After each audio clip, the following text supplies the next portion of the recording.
Welcome back. We have the Orange County Fire Authority on with us. And today, of course, we have Steve Concialdi, the Public Information Officer. Nice to see you. Thanks, Ken. As always. And we're introducing Alexa Pratt. Nice to have you here. Thanks for having me. And it's your first time here, right? Very first time, yeah. And you are the Community Education Specialist. So you've been doing this for a few months. How did you get in with the Orange County Fire Authority? I was really excited for the opportunity. I've been born and raised in Orange County, live in Tustin, pretty local, fellow Monarch with Steve, went to Monterey High School. Oh, really? Yep, and then I went up to University of San Francisco for my undergrad degree in communication studies, then decided to come back down, got my master's at Chapman in health and strategic communication, and I taught at Chapman undergraduate public speaking.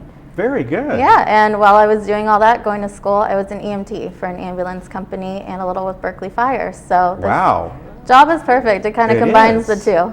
Yeah. Fantastic. Well, I have connections to both. I'm from the Bay Area, and my stepdaughter just graduated. Well, she graduated from Chapman in the spring. Oh, cool. So that's a great school. Great school. Yeah. I loved it. Yeah. Yeah, it really is. Great to have you here today. And what we're going to talk about first is as we make our way into the holiday season, you have some safety tips for us. And this really kind of runs the gamut of everything from safely cooking your meal to, everybody this time of the year, you put up more and more Christmas lights. One, thankfully, is that if you're using LEDs, they draw less power, but it's very important people use these power strips that they understand the proper ones to use. So let's start off first with the power strips, because I know, Steve, you've talked about this many times. People will normally understand, they look for ones that have surge protectors for their, usually their electronics. However, that's great for your electronics, but what's the main thing to look for on them is that you want to look at it. That's the circuit breaker, right? Right. You want to make sure that it has a circuit breaker. And you don't want to buy the inexpensive ones. You want to buy a more quality one. Right. Because it's designed to, if there's a problem, it will trip and it'll shut off the power. Yeah. So, and then, we don't recommend these because it doesn't have a circuit breaker. Right. So you could plug in multiple things where your outlet's only designed to have 2 plugs into it. So it overloads the circuit. Okay. It could quickly start a fire. And if there's anything combustibles around it, that fire could spread. Now, I have seen these, and I think I've asked you about it. They're not real expensive, that do have a built-in circuit breaker. Is that fine then? So as long as you have they're good quality and there's a circuit breaker. And I've seen these recently, and they kind of look like this, so in a way, but they have the circuit breaker. I think they cost maybe about $15 or so. So they certainly, where these are like $2 or $3, but spend the extra money, and then you're covered. So you have talked to us, I don't know how many times, when it comes to home fires, that A, they start in the kitchen, or B, they start with one of these, a long cord that does not have the circuit breaker protection, and it gets kind of smashed somehow. Maybe a desk is sitting on it, and over time, we know what happens, right? They arc, and there you go. So you brought along some cooking equipment here, and let's talk about this. So this is another one, like we were mentioning, the extension cord. A lot of people use these for long-term use, but they're for only short periods of time, if at all. So don't want to leave those plugged in too long. And cooking, so Thanksgiving is next week, and cooking is the leading cause of home fires. And Thanksgiving, is a leading day for home fires involving cooking. So what we really want people to know, you're going to be in the kitchen cooking for your family this holiday. So you just want to watch what you're cooking. Make sure that you're not walking away from the kitchen, you're watching the stove. And a good way to keep, fires away is to make sure your kitchen's clean. A lot of times little dried bits of food in the stove, in the oven, are what causes those fires. Yeah, you got a good photo here. So here's a great photo right here. And what happens is that, look, there's a lot of debris and built up on the very bottom of the grease oven. Up and stuff. Also, people store different Tupperware and towels and everything. And what happens is either a family member, they want to be helpful, and they turn on the oven, they think they're helping out on Thanksgiving, or another family member comes over, they don't realize they turn on the stove, and then what happens is we get fires. This is really common. So Ovens should never be a storage facility. Right. Ever. Exactly. So that's the big thing. And then also cooking fires. Yeah. Never leave something unattended, like Alexis said. Yeah. If you stand by your pan and something happens, then like she could show you, you could easily put it out. Yeah, so what we recommend is kind of do it at an angle so you're not getting burned by the fire, and just put that lid on. As you know, we don't want to put any kind of water, anything on a grease fire. Right. So the best thing to do is just put the lid on, place the cookie sheet over as well. You could slide it on. Yeah, cookie sheet is perfect. And just turn off the stove. Yeah, definitely. And then every year we have a lot more fires in November and December, like Alexa said. So last year there were 19 kitchen fires in the month of November. Wow. 28 in December. So it's like people forget, or they don't cook all year long. Yeah. And they want to put on the big meal. So normally in Orange County we have a kitchen fire every third day. Yeah. That's on average. Wow. But then it dramatically jumps up. In 2013 we had 17 in November. Last year we had 19. That's a lot. And then those were in the month of November. And then December, 28 fires. And some of those we're cooking a lot more in December, but also the kids are home. Yeah. So the kids are there, they're cooking, they're shutting the broiler, they're leaving it unattended. Yeah. And we get a lot more fires. Yeah, definitely. A couple things that I make sure, because I do all the cooking in my house, is that when you take something out of the oven, let's just say this is a big pot, you have something long cooking in there, or whatever it might be, your big roasting pan with the turkey, make sure you have what's called a landing area. You know exactly when you take that out where you're going to place it, and make sure it's a clear path to where you're going to place it. Again, the holidays, kids are running around. Even if you have to sit there and go to the kids, get out of the kitchen right now, be firm with that, but make sure, I can't tell you how many times you hear about people getting burned, because they take it out and they're like, there's nothing to put it on. They might put it on a kitchen counter. They might put it on that's not designed for that. So do that. The other thing is, a lot of people like to put a little bit of wine or alcohol in their food. That's, you get the flavor on it. And of course, you watch on TV, they pour it in and all that. Don't do that. Put it in a little measuring cup. Take the pan off the fire. Pour the alcohol in. Place it back on the fire and let it burn off. Otherwise, you can have all kinds of problems. Right. Just a few months ago, we talked about that fire in the kitchen. Yeah. Where she left it unattended. Yeah. They're right here in Laguna Woods. And then she grabbed the pan and there was nowhere to put it. There was all the combustibles. Yeah. And then she eventually made it to the sink, but it spread that, and basically her kitchen caught on fire with all the combustibles, like Alessa said. Yeah. And then she got burned around her arms and her chest. So we don't want that to happen. We want to have No. a very safe Thanksgiving holiday, Christmas holiday. Yeah, talk about the proper fire extinguisher. You can find these at Home Depot, anywhere. Right, any hardware store you could find these. And basically, the best thing, like Alexa said, is put the cookie sheet or the lid over it. Yeah. That's the best thing you could do. If the fire does get out of hand, you should always have an extinguisher in your kitchen, in your garage, so you could just easily pull the pin, aim it, squeeze, and then sweep back and forth. Yeah. And it will Is there knock a it certain out. kind that you should have that it just should say? Yeah, so the best one use? is just any of these size, the red one, the white one, basically an ABC extinguisher. Okay. So, and they sell them at any hardware store. And they're not, you can sometimes buy a 2-pack for like $20. Very inexpensive. Yeah. How long do they last? Well, you'll see how, like this one's okay. empty. You always want to make sure it's in the green. Okay. The indicator, and which it says full. They usually last a long time. Okay. But once you use it, you have to then replace it. Right. Okay. So one-time use. I have some that I think I've had for 10 years. I should check them. Yeah, just check them. Fortunately, I haven't needed them, which is really good. Well, as we know, as we make our way into the coming months, we are all being kind of warned about El Nino effect, how that could happen.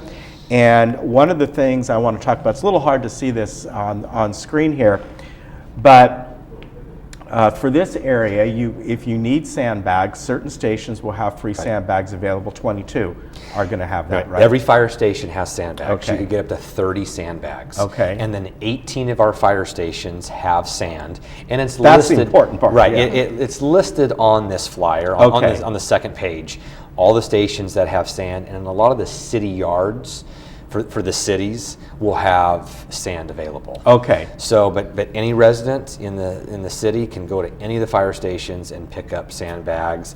If there is sand there, then our firefighters will gladly help you. If not, we're just going to give you the empty sandbags. Okay, and I know you all are kind of gearing up mainly for the canyon areas, which here they don't have to worry about. We get a little flooding here, but up in those canyons, of course, you're really looking at some trouble that could really happen. Well, right? we had a fire this morning. I've been up all night on this fire in Silverado Canyon. Yeah. That destroyed a 2-story home up there, extended up the hill, and our firefighters did an excellent job. They went after the vegetation fire first because it was running up a steep hill, and they were able to knock that down.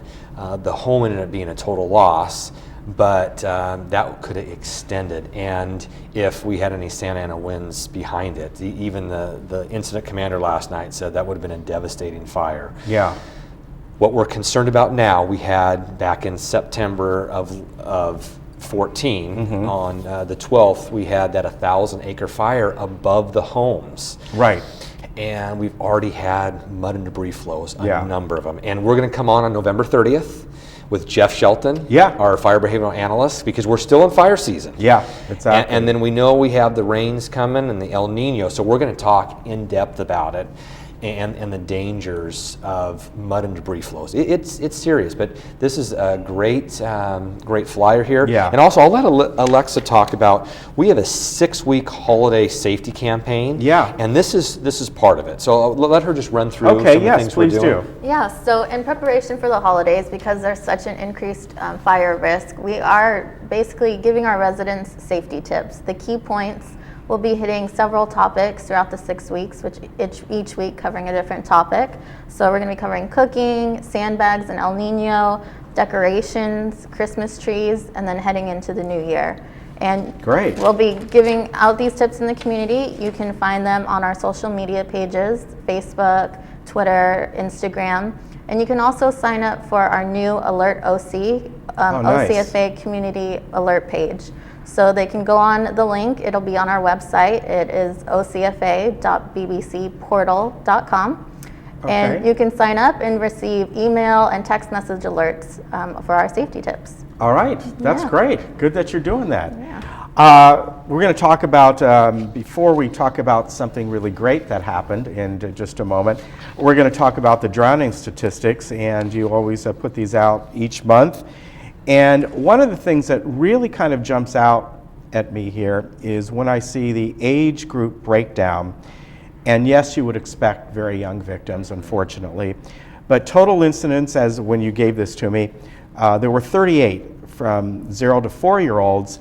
Out of that, there were 5 fatalities, which is never good, but there were 5. However, when we jump forward to 65 years and older, the fatality ratio really skyrockets. There were 13 incidents and 11 fatalities. Right. Yeah, there's a lot of people that are really adult, age 20 on up, that are drowning victims. And it's not something you normally think about. Well, look at the adults over 50. Yeah. I mean, that is just a really high number. It is, And what happens is most of those adults, they're by themselves. They're in a community pool, their backyard pool, a spa, or they're in the ocean swimming alone. And if something happens to you medically, there's nobody there to save you. Right. And sometimes it's simple as just picking your head up. Somebody might get lightheaded or dizzy or have low blood sugar or have a stroke, a TIA, a heart attack, and if they slump down into the water, a family member would be able to quickly, or a friend, just hold them up, call for help. A neighbor will come over, somebody will come over. You know, usually when it's at night or even during the day, if you start yelling, somebody's going to hear you. Yeah.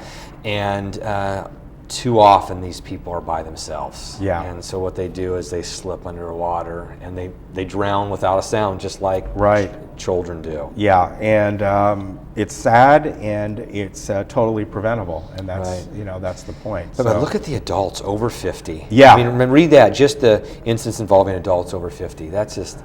Yeah, I mean it really is. I mean when you look at this, you had at least, and when this was updated, 98 instances there, and 23 are adults age 50 and older, 17 were fatal.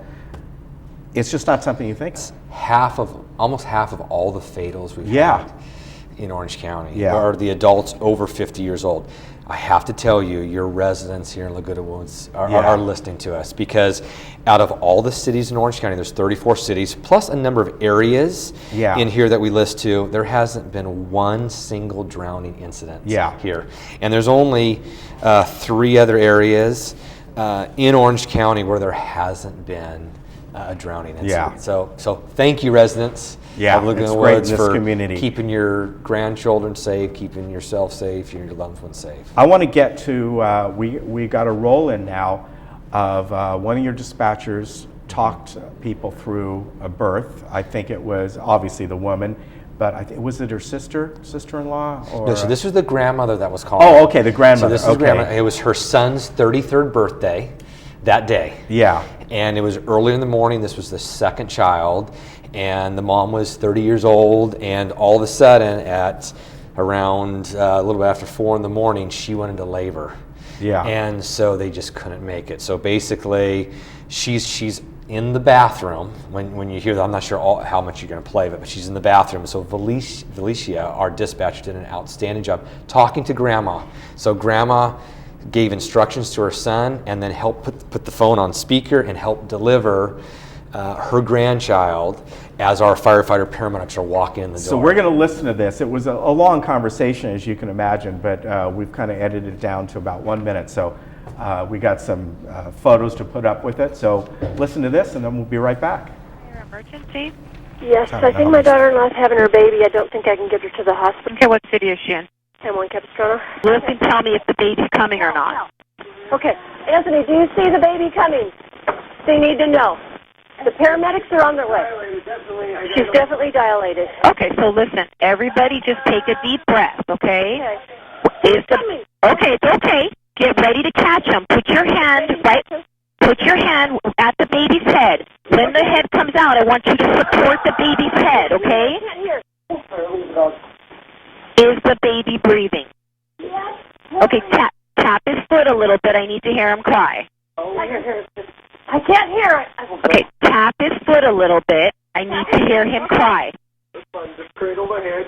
Yeah, support his head. Keep his head a little bit lower than his body. Wipe out his face. So you want to get any mucus out of his face or his mouth. Do not pull on the cord. Do not cut the cord. Okay, I got you. Okay, did you wrap him in a blanket? No. Wrap him in a blanket. Okay. Or a towel, whatever you have. Okay, can you guys hear me? I can hear you. Is the baby breathing? Yes. Is he crying? Because I can't hear him. To cry. Get him to cry. Tap his foot a little bit. Okay. There we go. Congratulations, you guys. There we go. That's what I needed to hear. Good job, Grandma. Congratulations. They're outside. Okay, they're going to help you guys.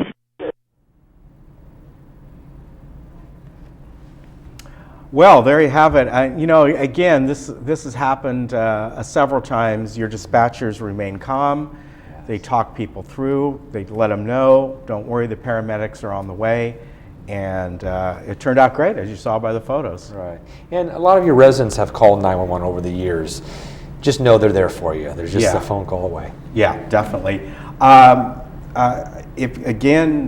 mentioned this many times before, but if you want to know what's going on, you can get onto Twitter and do @OCFA_PIO, and then you get a listing of everything that's kind of going on. You have the Silverado incident this was overnight, right? And then 12:45 last night. Yeah, and then just a couple days ago was up there in Trabuco Canyon. There is it's really close to where I live, but there's a little model airport, for lack of a better term, and that went up in flames. You know how that one started? It's still under investigation. It was actually a building on that site. Okay. And the gentleman that owns it, he basically does research and developer on radio frequencies. Okay. And so it was a reinforced building, and he had a vault there with a lot of components and everything. Okay. So it's a pretty large building. So it's on the same side as remote control, but the airfield's still there. Okay. People could still fly, the enthusiasts, the Trabuco Flyers, Yeah, they could still yeah. go up there and fly their planes. Okay, So- it's a neat place, it really is. You gotta almost sometimes need a four-wheeler to get up there because it's a couple miles up. Basically, it's a dry creek bed. Right. It's actually only a mile off Trabuco Yeah. Canyon Road, and then the road is real well maintained. So it's a mile from Trabuco where the switchbacks Yeah, are, uh-huh. and it's a great place. You should drive out there sometime. Yeah, why live? Well, I could actually almost walk there, right. really. Great to have you both on, and nice to meet you. I'm sure you'll be back here again. Yeah, I hope so. Thanks for having me. And we're going to see Steve in what about the 30th? November 30th, November and then 30th. December 4th. And December 4th. So we'll see you a lot. I want both of you to have a great Thanksgiving, obviously a safe Thanksgiving. Quickly, these smoke detectors and things like Smoke that. alarms, right? Smoke alarms. I just replaced mine. I got the 10-year one because, of course, ours started chirping in the middle of the night. Yeah. And Now so- you don't have to replace the battery. It's Batteries great. Get one for 10 in there. years. Yeah. And you don't worry about it. A quick update on the weather, just beautiful for the next few days. Mid-70s today. We're going to start to warm up. Probably get to about 80, 81 degrees as we go forward for the next few days. But overall, very nice. We had some windy conditions. Those have really died down. You can see going forward, it's going to be very, very nice. And as I said, for you skiers, absolutely great conditions. If you can get up to the local ski resorts, check online first to make sure how many lifts they have open. But I know at least a couple of them, 2 or 3 of them are open, and have a great time up there. And we'll see you soon, and I'm sure we'll see you in a month or 2 as well. So nice to meet you. Nice to meet you as well. All right, that's the end of the show. See you tomorrow.